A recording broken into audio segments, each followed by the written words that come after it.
another little shrub on the grass here. Now you notice whenever I put down a cutout, it creates its own little shadow.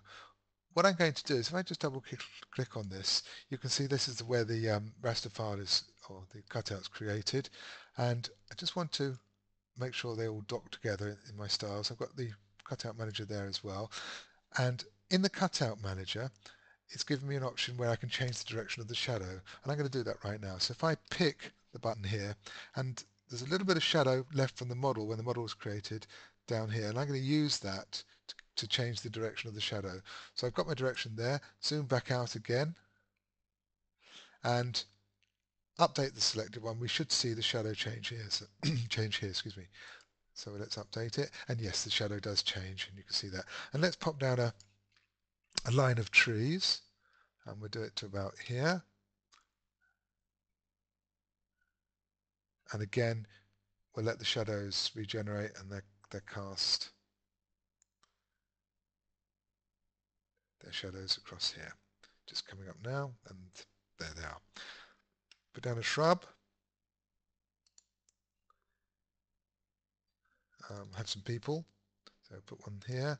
Again, if you can see how this is, this person I'm saying is 1.6 millimeters high, 1.6 meters high. Let's take another one. She's 1.69. And if I push her into the image, you can see she gets smaller or larger depending on how near I am to the front of the scene. So let's have one there.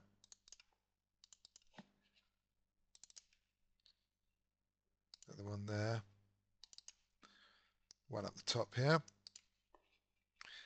We can also add some text to the image.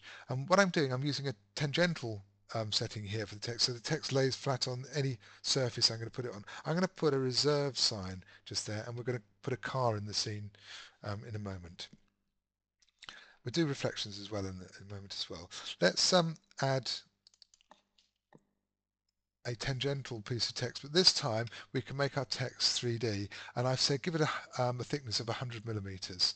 So it's got a thickness of 100 millimeters. Also, if I double click on this again, also you'll notice that the offset is 50 millimeters from the wall, so it'll just add a little bit of shadow to it as well. If I put one there and one there, notice how it tucks itself around and is tangential to the walls as I do this, as you can see. I'll put one there as well. And zoom out. Now, as I said, I'm going to put a car into the scene. Now, I need to get that car from the Google warehouse. Now, let me just click on the cutouts icon here in the Tools toolbar, and you'll notice there's a new button for the warehouse, and I'm going to download a model from there. So first of all, I click onto that. It goes straight into the Google warehouse for me. Now, I want to search for a smart car, so just type in smart car. Press enter. Now I know that it's not in this page, or the one I want isn't in this page, so I'm going to go to the next page, go down to the bottom, that's the one I want, and download this model. I can save it anywhere I like, and it's just a SketchUp file, and just give it a second to download. Here we are. What happened, that dialog would go away, and there's my little car. So if I put it down right here in the middle of the pavement there, and I can now go to the cutout manager. Well, actually, what I wanted to do, I wanted to bring it down as many multiple new materials and reapply the effect. And you'll see what that does in a second. Okay, so let's go to the cutout manager, and we want to tweak this. So click the tweak button, and taking one of the axes here, I'm going to roll it round. Notice this new effect where I can see, or I can position it much more easily, and roll it around to there, and then move the car into position right there. Uncheck the tweak button, and there we have it.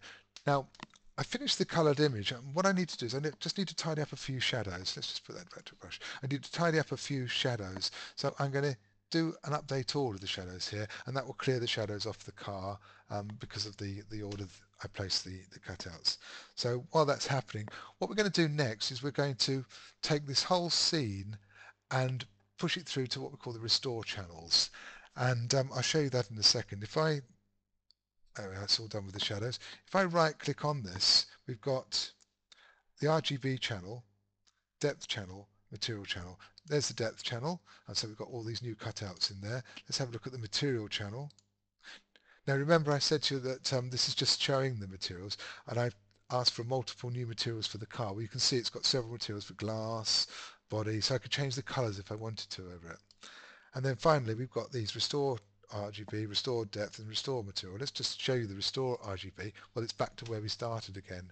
So what I want to do is I want to burn the coloured image into the restore channel, so then I can start adding some styles and effects over the top of that. So let's do that right away. So I'm going to use the command re-render, and that will not only push the color or the RGB back into the restore RGB, but it also, when I click this button here, burn all these cutouts into this. So no longer will I be able to move the cutouts in the image. So do that. Now one of the things I wanted to show was a few reflections. Let's make it look like it's got a bit of a rainy day there. So I'm going to click my reflection style and go to the texture, and I've got these two options. I've got an option here called capture, and I'm going to capture the reflections in the image. And once I've done that, I've got opacity, I can just paint there, and you can see it's immediately looks as if this got a reflection of the building in there. Now if I just drop that down a little bit to about there, it's a far more subtle effect and looks much, much better than that. So let's just try a few styles now. So I'm going to re-render again because I want those reflections put back in. And I'm going to go to colored styles. I'm going to quickly do this. First of all, using the fill can, white paint, 100%, no locks. I'm going to cover the whole thing in white.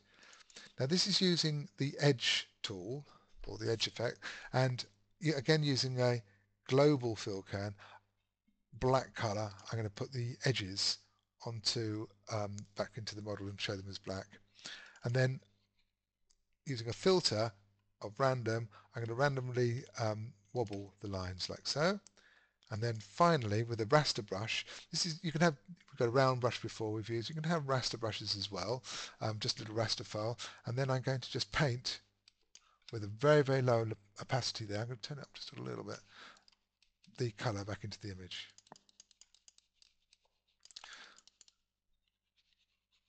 And there you have it.